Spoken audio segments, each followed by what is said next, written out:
Further, as the person uses his mind to investigate to the utmost point, he may see a good and wise advisor whose body undergoes changes. Within a brief interval, various transformations will occur which cannot be explained. This state is called having an improper mind, which is possessed by a Lee ghost, a May ghost, or a celestial demon. My God, this is the final of the 10 already. And still be vulnerable to ghosts. And without reason, speaking Dharma that fathoms wondrous truth as well. Yeah, even because these ghosts, they speak through you. It does not indicate sagehood. If he does not think he has become a sage, then the demonic formation will subside. It's just trick, illusion, vision. But if he considers himself a sage, then he will be vulnerable to the demons' influence. Man, why do I have to talk? You know everything. Okay. Whew. Why do the demons or the ghosts can transform into many different formats or different scenery or different person?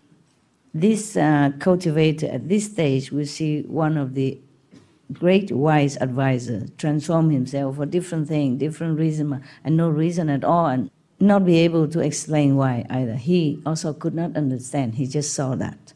It is because these Lee ghosts or May ghosts or demons from celestial realm influence him to see. Thus, okay, it's not real. So it is still okay. It just does not indicate that the cultivator has become a sage yet, etc. But he can even speak Dharma, he can even preach to people at that stage. With wondrous truth even, not just talk nonsense or shallowly, but wondrous truth he preached in this state. You will wonder, probably you ask, if this person is not a sage and possessed by these so-called ghosts and celestial demons, how can he then speak wondrous truth? Can you answer me? Master, is it because the celestial demons are from second level and they can have eloquence and they're able to speak high truths even though they're demons? Good, very good, very good. Excellent, good. That's what it is. The ghosts and the celestial beings, they don't have a body, okay? They can read anything. They can read the Buddha Sutra without opening it. They hear the Buddha's preaching, even though they don't practice, or they don't even do anything to become Buddha, or they're not inspired to become Buddha, but they can repeat even. Yeah, so when they possess this person, they speak through him. Just repeat like a parrot. Yeah, and of course, not everybody knows all the truth that the Buddha preached, but he may speak just some only, and then, wow, I never heard such thing before. Wow, this person must be a Buddha himself. How can all the people in the world know all about the truth that the Buddha preached or Jesus preached? You see, even the Bible, not every Christian remember everything in the Bible. Not even they read it. Not even they read all of it. You know, they might read just maybe Psalm or Exodus or, resurrection. The beginning, but, they don't read all, okay? And so if somebody suddenly speaks just like Jesus or like Buddha, then the lay people, normal people think, oh, this guy, he has already attained Buddhahood. How else could he speak such a wonderful words like that? So wise, calmly and wonderfully to hear, oh, then. So, but the cultivator himself should never, ever think that he already reached the ultimate sagehood. Then he'll be all right. As long as you know, as long as you don't let your ego cheat you, then you're okay. You're okay. You can continue further. Practicing is no end, okay? So it's not the ultimate. All right. So the Buddha say, yeah, because the ghosts, they can know all this. Doesn't matter if they understand or not understand.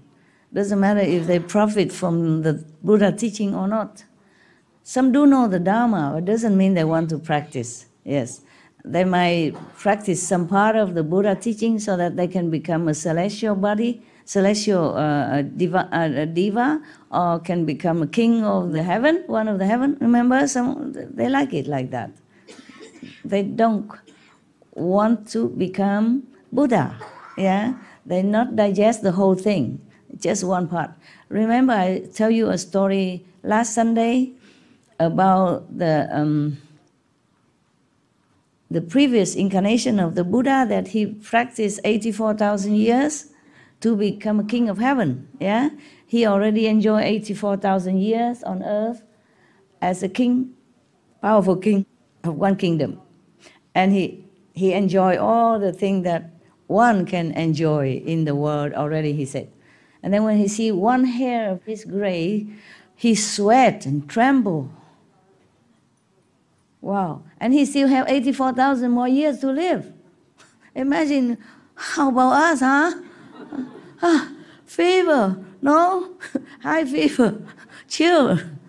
But we don't know. The human don't know that. Only the sage knows that. Even the sage incarnate into a human body still have this Buddhist seed inside, enlightening seed inside, never die. Okay? That's why I told you, if you stay in this stage and if you die, you still can come back and continue. But if you too proud and believe you are sage already, you cut off, then you're done. All the ghosts and the demon will power upon you, take off, or you're married, and you'll be done with. So the Buddha, although he has been reincarnated as animals, insects, and humans, even kings of heaven, he has never forgot. 84 more thousand years to live. Just see one gray hair and he's shaken, tremble with fear and anxiety, sweating profusely, because he worried that time is too short for him to practice. Too short, 84,000 years. And what did he want to become to practice another 84,000 years? He wanted to be king of heaven. He said to his relatives and family, all the enjoyment of the world I already participated, already enjoyed. Now I want to enjoy the heavenly happiness, okay? That's why he has to go now. He's too old now. One hair, one gray hair. Too old now. He must go practice. Time doesn't wait. He practiced 84,000 years and he became king of heaven. If you want to become king of heaven, you know what to do now, right? And wait until one of your hair gray, and then 84,000 years you must practice. Whether in this life or continue until 84,000 years passed. Now, what did he become after he became king of heaven? He returned to earth again when his merit ran out. 84,000 year practice to become king of heaven, and still the merit ran out. One day, some of the heaven king, they have been adorned with flower naturally. And when one or some of the flower on their head become withered, then they know, oh, it's time to go. Then they will become humans again, or animals accordingly.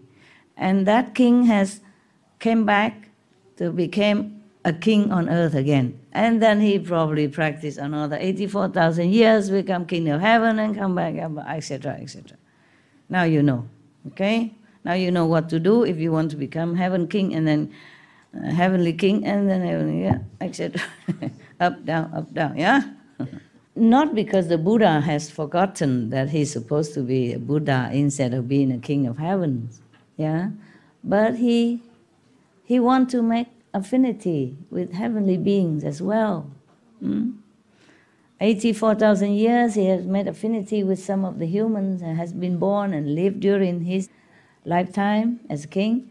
and then another many kalpa or 1,000 or million years in heaven, yeah, affinity with other heaven beings, okay?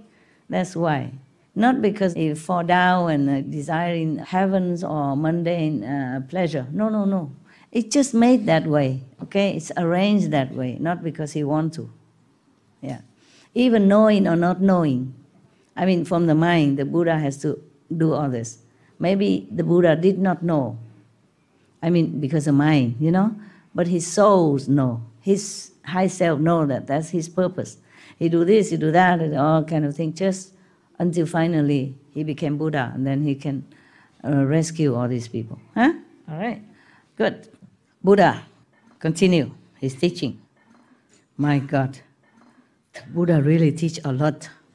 This is only one sutra. We have a lot of Buddha sutras like this, or bigger. I remember the Lotus Sutra is thicker. Yeah. Some are thinner, but he has many. He lives long. He did live very long, up to 80-something when he went to Nirvana. And that's all Ananda's fault. Disciple, when don't practice well, is easily fooled by Maya. The Buddha said to Ananda, I can live forever. Yeah, I don't have to die. Oh, Ananda has to say just that. Then please live, Master. Please continue. Say nothing. He hear nothing. He think nothing. He don't answer. And the Buddha says second time, Ananda, I have practiced such and such method. I can live forever. I don't have to die. He also don't say nothing. Normally he would say, yes, your word honor one, or yes, your thirst come one. Yeah, what was that? Or what does that mean? Or could you stay then in that case? No, this time he said nothing. Buddha say one more time, third time. Ananda, you know, the Tathagata, mean the Buddha himself, he addressed himself as a Buddha to make Ananda realize he's not a normal man. Still, he don't capish. The Tathagata, mean the Buddha can stay forever because I have practiced so and so. I don't have to die. Third time. Ananda hear nothing, don't understand nothing, don't say nothing. So after the third time, the Buddha cannot say anything anymore. So the Maya came, and then Ananda may still sleeping when the Maya came to Buddha. Maya came and invite Buddha to Nirvana. Because after 3 times, he asked, nobody invite him to stay here.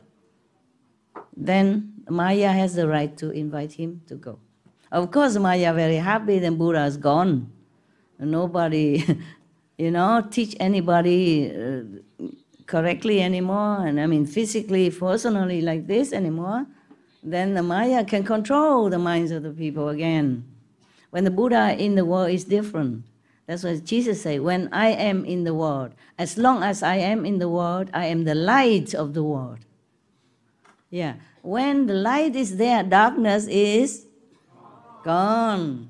When the light is gone, then darkness comes. That is the reason the Buddha keeps saying, the Tathagata, the Buddha, thus come one, don't have to die, Ananda. Hear nothing, see nothing, understand nothing. Sleeping or something. After that, Ananda come talk to Buddha or something. Maybe say, what did you say before, Master? And the Buddha say, I told you I could live forever. I don't have to die. But you didn't say anything. So now Maya has come and invited me to go to Nirvana.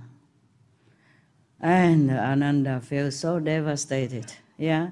He was so muddle-headed, blind, deaf, but it's because of the Maya influence. The Maya cannot influence the Buddha, so they always influence the next person to Buddha and disturb him. Not just one day, many times. Yeah. Just like he cannot seduce the Buddha, he seduced Ananda using the daughter of Mantaji or other disciple, etc., etc. Now, okay. Should we continue? Yes, Master. You don't feel sleepy? No. Oh, tough guys. Good.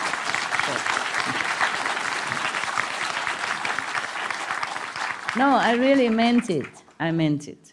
Because I was thinking of you when I'm in my house. I was thinking I always came out late, keep you awake and like hinder your holy meditation. You already put a lot of effort all day already. Yeah. Sitting all day already. Sitting on a neighbor's shoulder, whatever. And then at night, the unkind master sit there, talk no end. How can the back bear it? One of your sisters say, my back is killing me. Master. Remember? Yeah, and one of the brother must go somewhere, secret. When I stop talking here, I go home. I still take you with me. Understand that? You won't leave me alone yet. Not so quickly. So I remember all these wonderful memories. I was thinking, today I should ask you when I stop, okay? Because you sit all day already, you know? Yeah. And you may feel pain or something, especially weather, not so warm. Are you all right, honestly? Yes. Master, please stay with us as long as you're happy to stay with us. We really, really, really enjoy you. Okay. And whatever you do, whether you go past your calendar or whether you do the sutras, we're very grateful to be with you. Okay, wonderful. But I'm always with you. I'm always with you. I'm only next door, nearby, anyway. And you never leave me alone in your mind anyway. Where would I go? How would I leave you? Huh? How? Where? Where to? Even I go sleep, I eat something, oh, I think of you. Or maybe the sister have back pain, okay or not? Yeah. All right, wonderful. Continue, okay? Ananda. The Buddha said to Ananda again, Ananda, these 10 states may occur in dhyana, in the Zen and the meditation.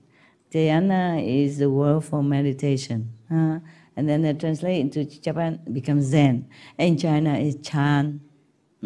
This is all from dhyana. Okay? Dhyana. And in Vietnam, Thiana. It's the same. One word, meditation. So, these 10 states may occur in dhyana as one's mental effort interacts with the form skandha. Yes. Our mental effort, yeah, either hindered by skandha or mixed with the khandha, meaning our sense, skandha, you know, sense, like smell, taste, all that, okay? From the touch, from the hearing, from the thinking, emotion, touch, drink, taste, yeah? Skandha is the Sanskrit word for all this sensation that we feel through our mind or the body, okay? So, when we put our mind to one-pointedness in meditation, then the skandhas, you know, our elements, our feeling, also come searching, because it's not normal for them to suddenly have the mind sit and doing nothing, just concentrate on something that they don't understand. So they all come out also, what? So, therefore we sit there, but we don't always be able to concentrate. But we think of something, like something just happened a few minutes ago, or yesterday, or the day before, or just now. And then all that thought come into form. Yeah, all our emotion and all that come into form. And then when we see some vision and all that at the beginning, remember I told you that's the skandha forms a vision. Yeah. So the Buddha say all these are 10 vision, 10 stage of vision coming when we concentrate, and our skandhas also coming out and mixing with.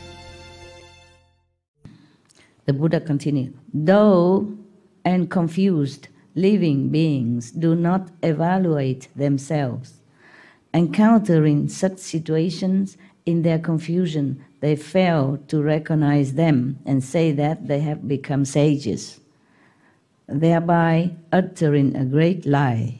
They did not mean to lie even. They will fall into the relentless hells. Oh God, this is not fair. That's why you must meditate with guidance. You can't just meditate yourself looking like somebody sit there, close the eyes, and then you can do that. Okay? You cannot. You must have an expert guidance, like everything else. Otherwise you might fall into the trap of the Maya. Because the Maya, they like to disturb practitioners, and they are powerful. They're more powerful than us. We have the body, we have obstruction of the bodies, we have the mind, we have obstruction of the mind. They have nothing to obstruct them. They can exercise their power on anyone. And they don't like practitioners because if you liberate it, they lose one soul. And maybe they lose more souls because of you.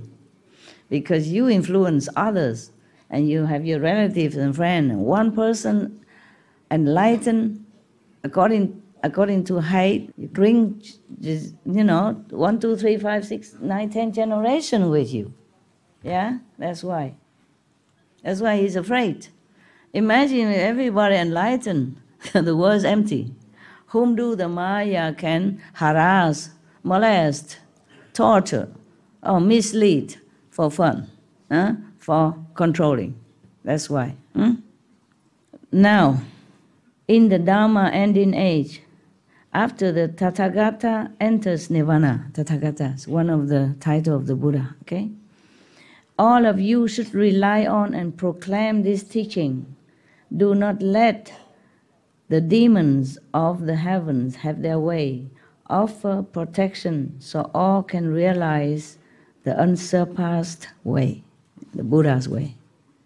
Somebody want to ask something? What was it? I hope it doesn't sound like a childish question, but I want to know why doesn't Maya just be practitioners? He is not a practitioner. He doesn't want. Yeah, you ask many thousands, millions of people outside, why doesn't he want to be a practitioner? Yeah. Even I go everywhere and preach for thousands of people. Yeah, not all of them want to become practitioners even, let alone Maya. He has his power. He can create things. He can create beings. He likes to rule. Maya is as powerful as Buddha, if you want to know. It's just he lacks love. He lacks compassion. Buddha has compassion and love and power. He has only power. So he doesn't understand suffering of humans or you and I or the animals.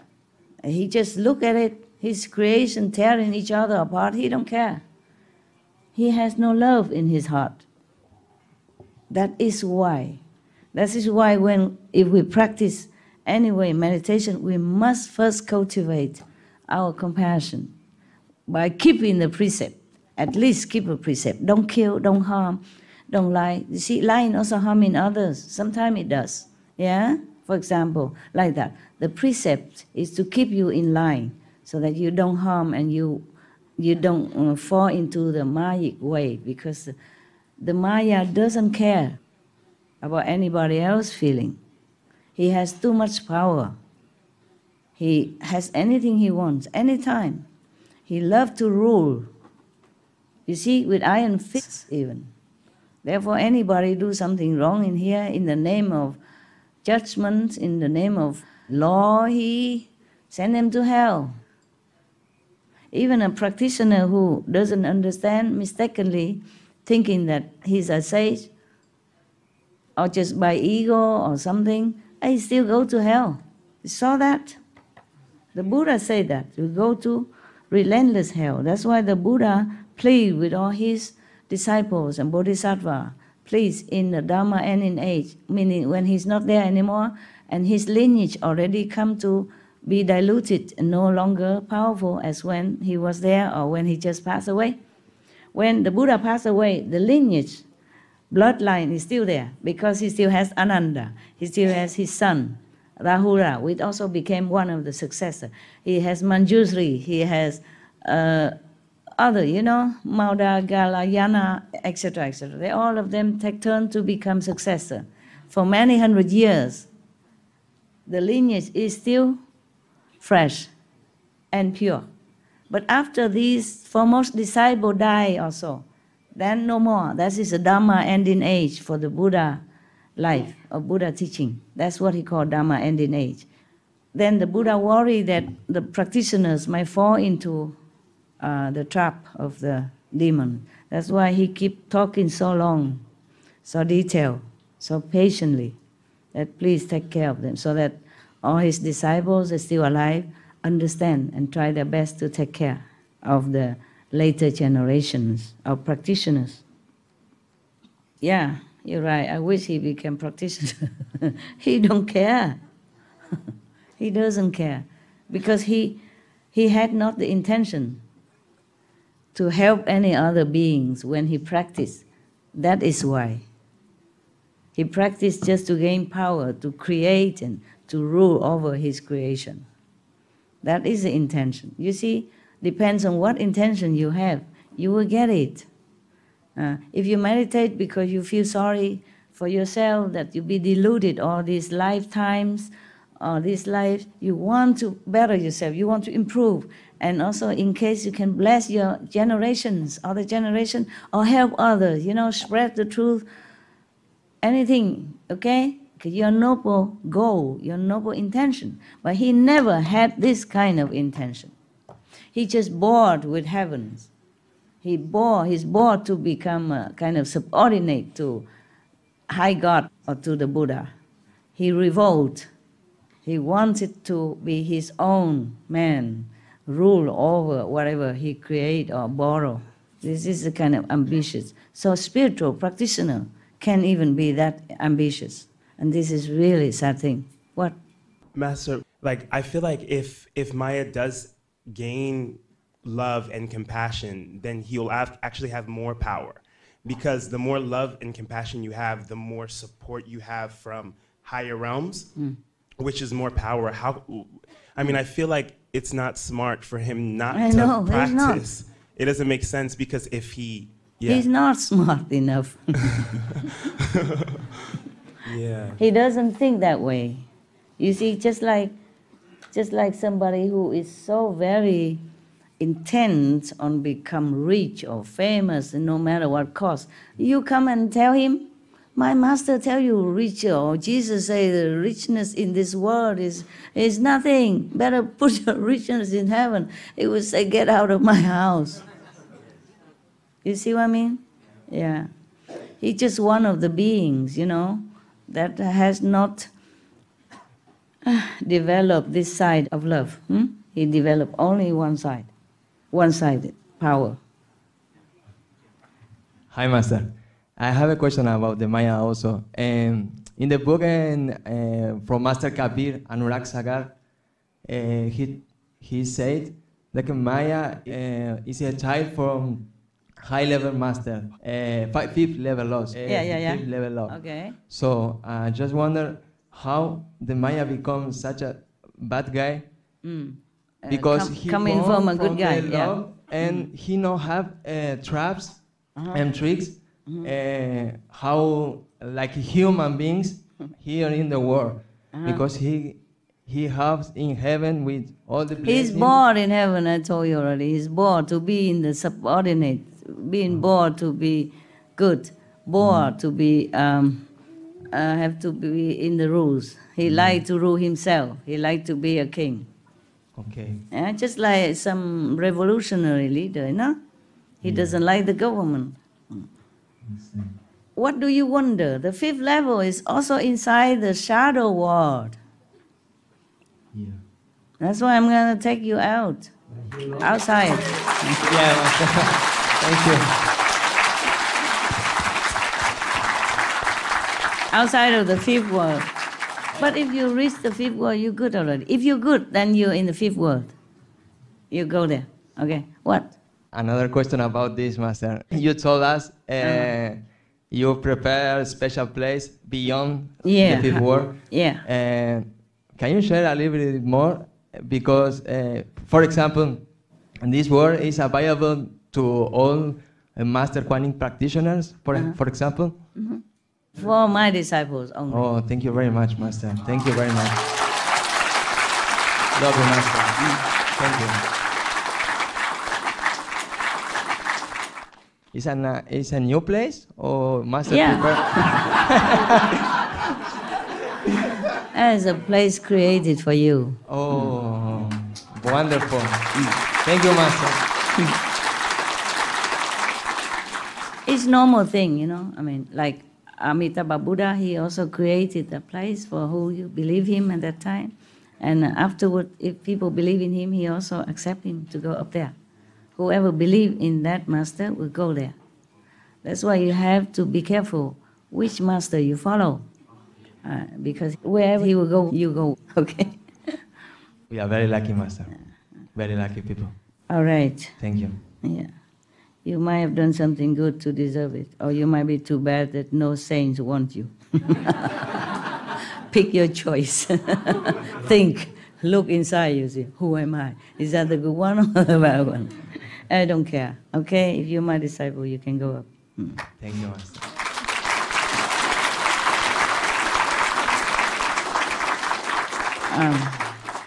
Because everything wrong you do is only because of Maya. And the Maya is the one also created the mind. The mind, the Maya, everything is from the illusionary shadow world. So if you done something wrong, it's not your fault. I don't see it that way. It's just because I'm your teacher, I have to point out, don't do this, don't do that, okay? That's a bad one, that create bad karma, this create good merit, okay? But I don't judge you that way, okay? Just in this world, we should abide by the rule, so we don't suffer, huh? We don't suffer while we living in here, so that you can have peace of mind, good health, security to practice. If you don't have good health, you don't have a good house, you're doing some bad thing, then you'll be disturbed every day. How can you sit comfortably for a little time that you have already due to all worldly demands and family? You know, due to this world, it's already taken up a lot of your time and strength and energy. And if you make more trouble for yourself, how can you practice? Otherwise, I don't see any of you as a sinners or bad people. Not even the people outside, not even the worst criminals. They're just doing what they have to do. They're just doing according to their karma road that they have fallen into by traps, by tricks, by demons, influence, you know, all kind of things that is just eating up people and animals, all beings on this planet.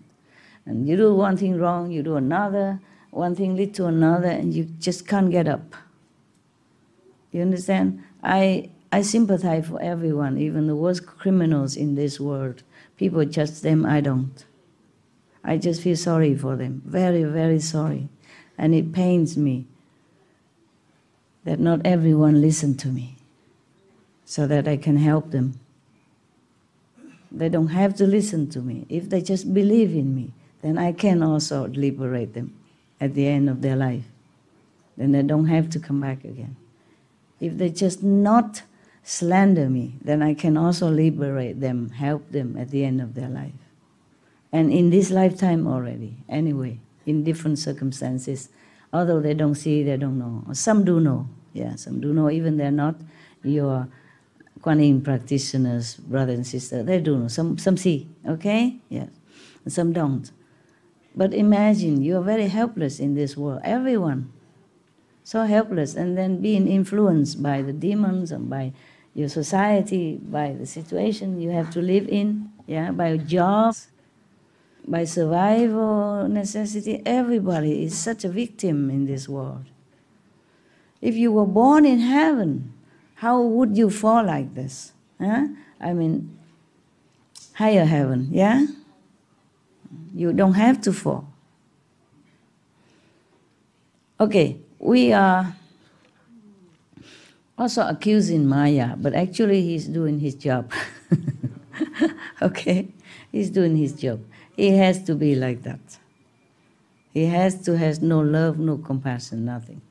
So that you can develop your love, your compassion. Because of the situation that he created. And it makes you feel loving and kind to the victims. And then beware yourself what you're doing or not doing. Okay? Yeah.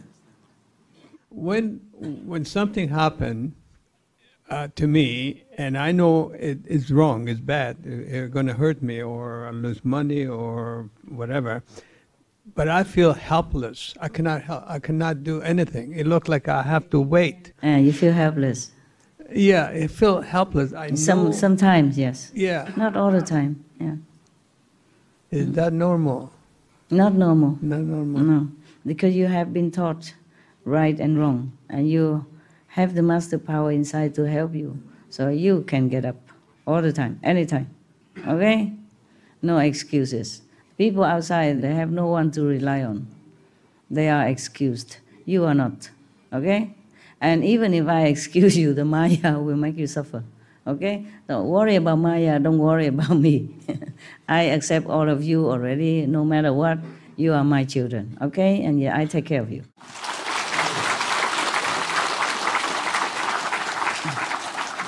Make sure you don't go out and roll in the dirt and come home and say, Mom, I'm dirty. Huh? I told you not to go there. Okay? Yeah. All right. We have all kind of excuses. I told you, this subtle lie or subtle indulgence, we must watch. Some coarse and gross habits or excuses we can tell, but some very subtle.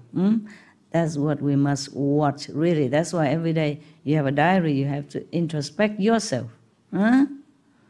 What I think is right or wrong. What I did was an excuse, or I just make it to cover myself up. Must watch, okay? You are elder now, you should be wiser than the younger people. All right, don't worry, just next time get up, okay? Next time. Next time don't make any excuse to lay there. Get up, okay? Master, I'm getting up now, yeah? I don't make any excuses. I know what you would do if you were me. So I get up. I will get up, get out of this. Yeah. Because if Master were me, she get out. So you do what you think Master would do. No excuse. Okay, continue. Ananda, when the good person who is cultivating samadhi and samatha has put an end to the form skandha, he can see the mind of all Buddhas as if seeing an image reflected in a clear mirror. He seems to have obtained something, but he cannot use it. In this, he resembles a paralyzed person. His hands and feet are intact. His seeing and hearing are not distorted.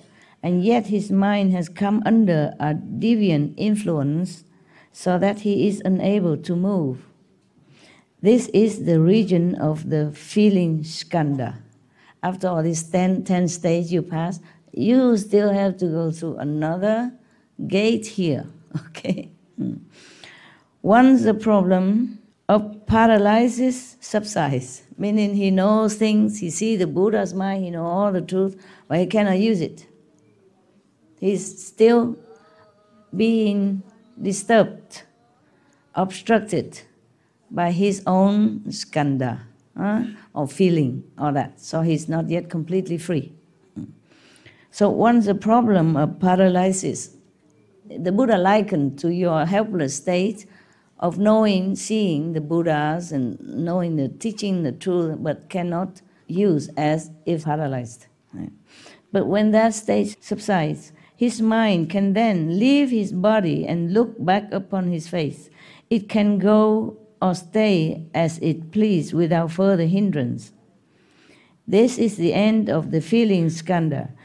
Then this person can transcend the turbidity of views, contemplating the cause of the feeling skandha, one sees that false thoughts of illusory clarity are its source. When he get out of this helpless paralysis, then he can analyze well, where does all this helplessness come from? Then he know it's just the false thought of illusory clarity. Yeah, he thinks he has clarity at that stage, but it's just illusory. Yeah, the clear state of mind maybe comes later, not this time. And then he know, oh, the source of this hindrance, helplessness, is because of false thoughts, from the false belief that it is a real clarity, purity, but not yet. That wasn't the Buddha talk. I explained it to you, that's all. Now the Buddha continue. Ananda, in this situation, the good person experiences a brilliant light. After he realized where all this helplessness come from and the unclear, the untrue clarity, where does it come from? Then he can see a brilliant light. As a result of the excessive internal pressure in his mind, he is suddenly overwhelmed with such boundless sadness that he looks upon even mosquitoes and gadflies as newborn children. He is filled with pity and unconsciously bursts into tears. And some of you just cry and don't know why. Cry a lot, don't know why. After meditation or sometime during meditation, you just shed tears. It's because your mind, your inside, feeling so sorry for all beings at that time. Okay? So you're getting in some of the compassionate state, in contradictory to the Maya, who has none. He shut it off, he cut it off, so that he can do his job. Now, we always talk about, it's another example for you. Remember, a Buddha has always a person, pestering him around all his lives, yeah? Even when he became Buddha already. He always make trouble for Buddha, even want to kill him. He cannot kill, but then cut one of his toe, by chance. Always make trouble for him, yes. But in some of the sutra, it is explained that Devadatta, knowingly do that, so that the Buddha always improve under all circumstances. In one of the story that after he harmed the Buddha, like he even plucked out his eyes, the Buddha's eyes, from jealousy or whatever that is, yeah?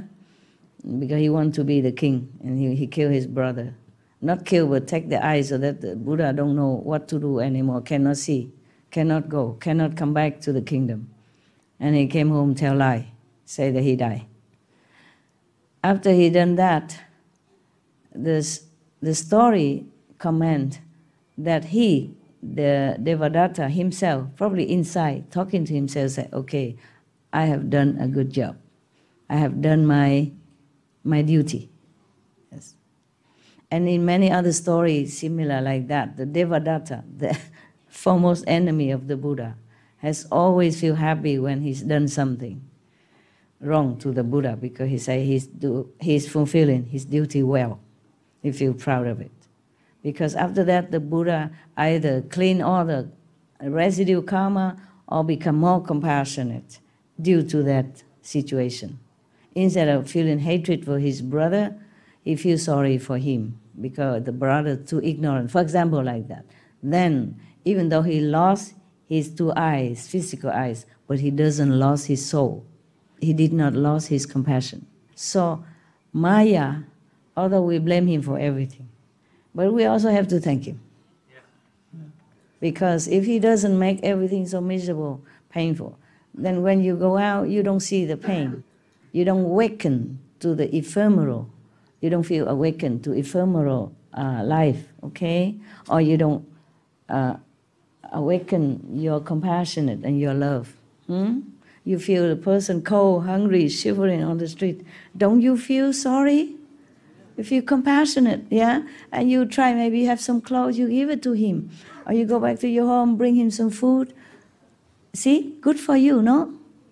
If the Maya take care of everybody, here is a heaven already. What need of me to sit here? What need of you to go out, do some charity work? Okay? So even whether or not he's bad or he's good, he is good for you. No? It is us who has to be good. No need to worry about the Maya. If we are bad, we should worry.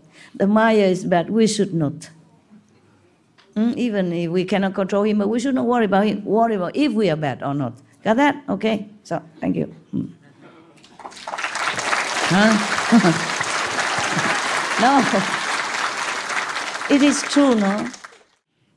So everyone in this world or the next, bad or good, are for our sake, actually. Yeah. In English, they even say, I was because you are, I am because you will be, something like that, okay? Maybe that's a wise word. Somebody glean this wisdom and tell us in such a short term. So actually, we, you, I, we are connected. We all help each other in some way, bad or good, so that we can improve, progress in our evolution, spiritual evolution. So look upon all with that kind of attitude. Okay? Right. Yeah, I told you before a story about a guy. Whenever he see a drunken person outside, he changed. He become a better person. That drunken and poor beggar outside always sit there where that person passing by. He sit there to help that guy, to remember, to remind him something that he doesn't even realize, but he improved. Yeah? At least he will not become drunken. Because he know, look at a guy who drinks a lot and become a beggar, sitting on the street in the cold weather, has no home, no love, nothing. See what I'm saying? Bad example is for you not to do it. Good example is for you to emulate. Then it's all good. It's all good. Everything good under the sun. Just be good. Then everything's good. Then you can see things more clear, more clearer, and you can understand the situation are not there for us actually to hate, to complain, even though sometimes I say, oh, I hate that Safa, but I don't mean that. You understand what I'm saying? Yeah, that's the way we say things in this world. Actually, I should not say that. It's just habit, you know. I learned it from you guys. Yeah, when I was born, I never say such thing, was I? Yeah. And then we grow up and everybody say this, say that, and then it's become ingrained in us, and then we say the same thing. But try from now on, say things positively, use positive word, instead to say, oh, I feel so sick, to say I'm unwell, or I'm not well, okay? Yes. Or I will be better, I will get better. Okay, we continue, So that person crying in meditation or during meditation or after meditation. Many of you have that, I know that, yes. So, don't ask me, okay? Maybe this is one of the demons that make you cry. So this is called overexertion in suppressing the mind in the course of cultivation. You suppress the mind too much, he bursts into tears. He couldn't bear it. He make all illusion for you. If he understands, then there is no error, no problem, nothing bad. Yeah. But this experience does not indicate sagehood. If he realizes that and remains unconfused, then after a time, this situation will disappear. Yeah, no more crying, maybe laughing from ear to ear. Don't know. But if he considers himself a sage, then a demon of sadness. Now, you know the name of the first demon, okay? There are more to come. Depends on what kind of stage you are in and what kind of realization you have for your own stage and not mistaken for sagehood. This is the first stage, when you're sad and you cry and you feel sorry for every little mosquitoes and ants that you remember. Feeling sorry for beings doesn't mean you have to overwhelm yourself with sorrow. Okay? Yes. You feel sorry, but you're stationed in your mind, knowing that karma, word, maya. Huh? Okay? Not overwhelm yourself until you're depressed. So depressed that you want to, take your life or whatever. That is no, no, no. Huh? If you feel sad and feel too sorry for all beings, overwhelmingly sadness, no. Okay? You can be sad, but don't fall. Okay? Don't feel like this is the end of everything. So it's better he control himself and knowing his state of evolution, spiritual evolution.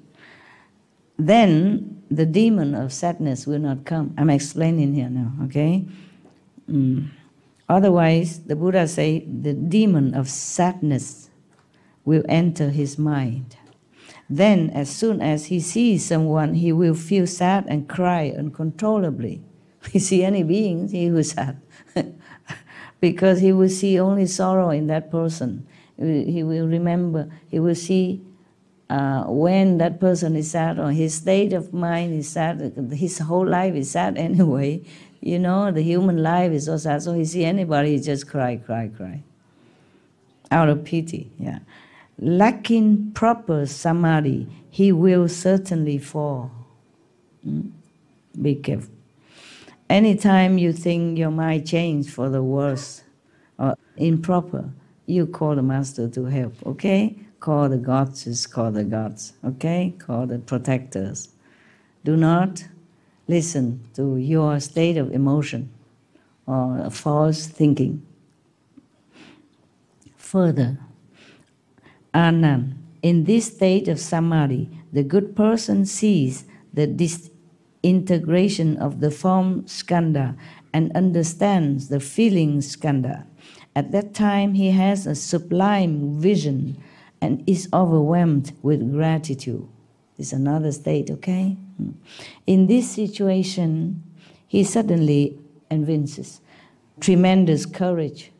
He probably has courage, a lot of courage now. Suddenly, the courage surges in him. His mind is bold and keen. He resolves to equal all Buddhas and says he can transcend 3 asamkhayas of aeons in a single thought. This is another state of overconfidence. Yeah. He can transcend 3 asamkhayas of aeon, meaning, oh God, you cannot even understand how much, how long. He can transcend them in just a thought, single thought. Too overconfident, courageous, too over high esteem of himself, self-esteem. This is called being too anxious to excel in cultivation. If he understands, then there is no error. This experience does not indicate sagehood. If he realizes that and remains unconfused, then after a time it will disappear. So not to worry, okay? It's just passing by. But if he considers himself a sage, then a demon of insanity will enter his mind. This is worse than the sadness demon. As soon as he sees someone, he will boast about himself. He will become extraordinarily haughty to the point that he recognizes no Buddha above him and no people below him. Lacking proper samadhi, he will certainly fall. Oh, so be careful, huh? The more I read, the more I think, if you don't have a Buddha with you, you fall anytime. You see all the 10 directions just like in the palm of your hand, and you're so clear, you have power and eloquence, everything. Still you go nowhere. And above that already, still worry about the demons who come and make trouble for you. That is, I'm telling you, because we should not have ambitious feeling, yeah? Not to want to be a Buddha so that you come out and boast to people. If you ever want to be a Buddha, it's just because your compassion. because you see all beings suffer so much, and you wish that you could have some power so you can help somehow. That is the only reason that you want to be Buddha. Not so that you go out and lecture or have a lot of disciples or worship you, making you a lot of offering, build houses for you, etc., etc. You know, become famous, become like a big shot, being worshipped, being believed in, just for the sake of being big. Then it's wrong, then it's wrong. Then it is your fault that you deserve any demons that come to you, any at all, or all of them.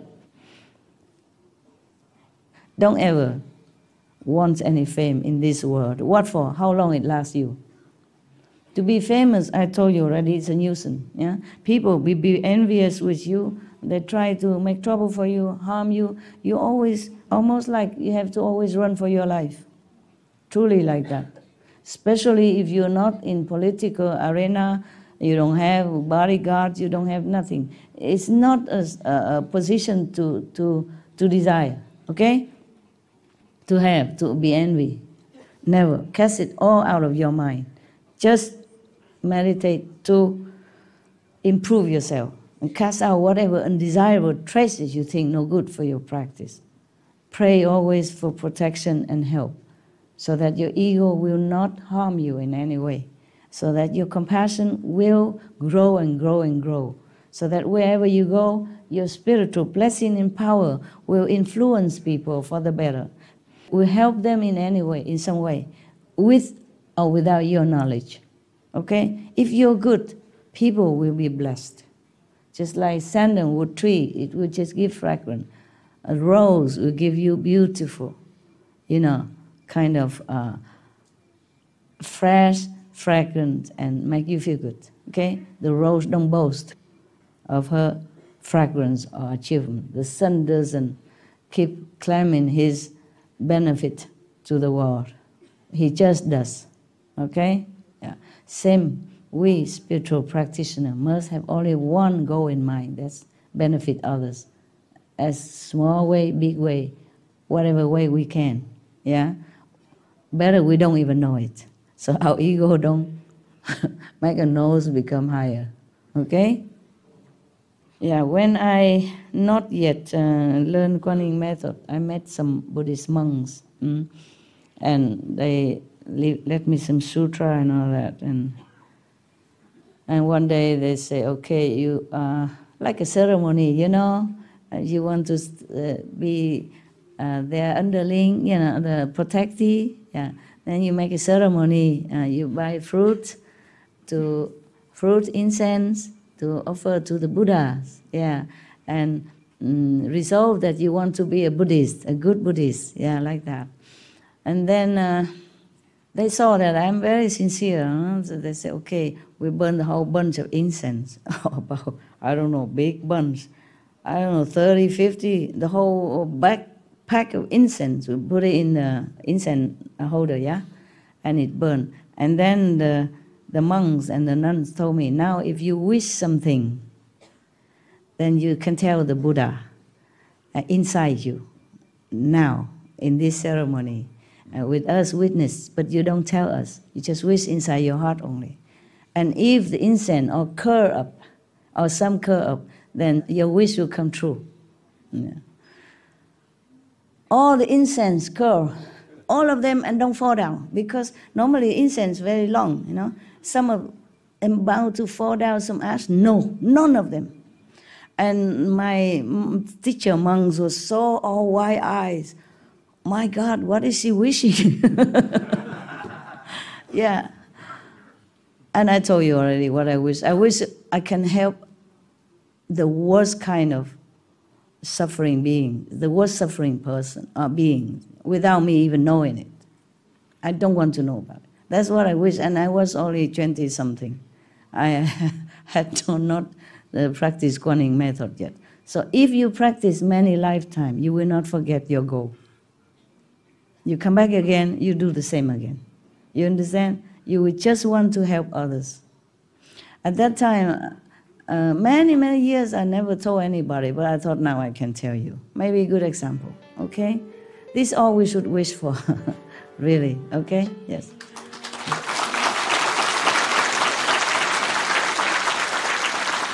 Because my wish really come true. So I'm happy to tell you that if you really wish like that, it will come true.